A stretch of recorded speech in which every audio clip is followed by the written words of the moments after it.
नमस्कार, मैं हूं सूर्य नारायण भारती। आप देख रहे हैं खगड़िया आर पार न्यूज़। आर पार न्यूज़ में हम अभी राष्ट्रीय संघर्ष रेलवे संघर्ष मोर्चा के संयोजक सुभाष चंद्र जोशी से मैं सीधे रुख करता हूं और उनसे बात करता हूं कि एक कोरोना काल में रेलवे से संबंधित जितनी भी गाड़ियां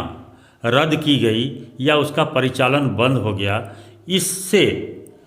रेल यात्रियों को कितना नुकसान हुआ और कितनी परेशानी हुई, इस संबंध में हम जानना चाहते हैं सुभाष चंद्र जोशी। कोरोना काल यूँ तो पूरे देश के लिए और पूरे दुनिया के लिए खतरनाक साबित हुआ है। उसके बावजूद भी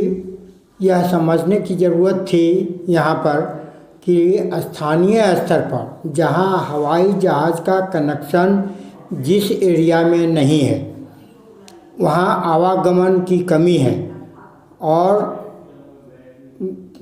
ये आप स्पष्ट कर सकते हैं कि हवाई जहाज़ के माध्यम से ही कोरोना का प्रवेश इस देश में हुआ है। उससे जो यात्री आए हैं उसके माध्यम से ये व्यापक रूप से यहाँ पर उसका कुप्रभाव देखने को मिला।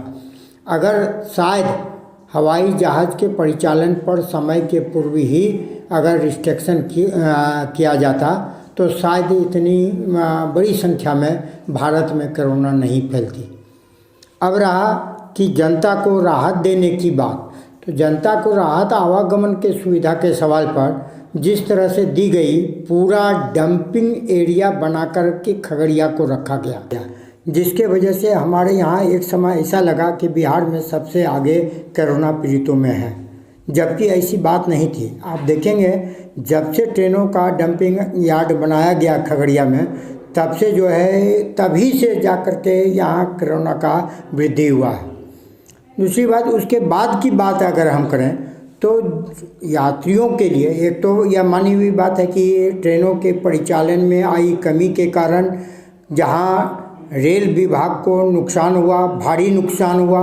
वहीं भारत सरकार को भी बहुत लंबे खर्चे में डाला गया, और इसको जज करना बड़ा मुश्किल है कि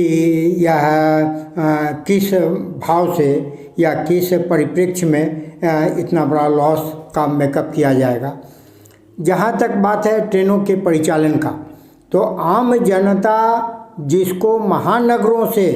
या जहाँ से हवाई जहाज़ का कनेक्शन है, मेरा विचार है कि वहाँ से दरवाज़ा खोल देना चाहिए और ट्रेनों का परिचालन धीरे से किया जाना चाहिए। भले ही कोविड-19 का परिप्रेक्ष्य में देखते हुए जो परहेज है वह किया जाए, इसमें कहीं कोई दो राय नहीं है, लेकिन पैसेंजर और लोकल ट्रेन, इंटरसिटी और एक्सप्रेस जो ट्रेनें हैं उसको चलाई जानी चाहिए, और इससे लोकल कस्बाई एरिया हो, चाहे जिला मुख्यालय का एरिया हो या छोटे छोटे पंचायत में जो बाज़ार है, खरीदार हैं मूलतः और वह किसान हैं, उसको उसके आवागमन और उसके खरीद की क्षमता के अनुरूप अगर सामान निर्बाध गति से चलता है तो मार्केट को भी एक दम मिलेगा, और मार्केट को दम मिलेगा तो डिमांड बढ़ेगा, और डिमांड बढ़ेगा तो आर्थिक स्थिति में सुधार आएगी। यह हमारा मानना है। इसलिए पैसेंजर ट्रेनों को, इंटरसिटी को वो अविलंब चलाया जाना चाहिए।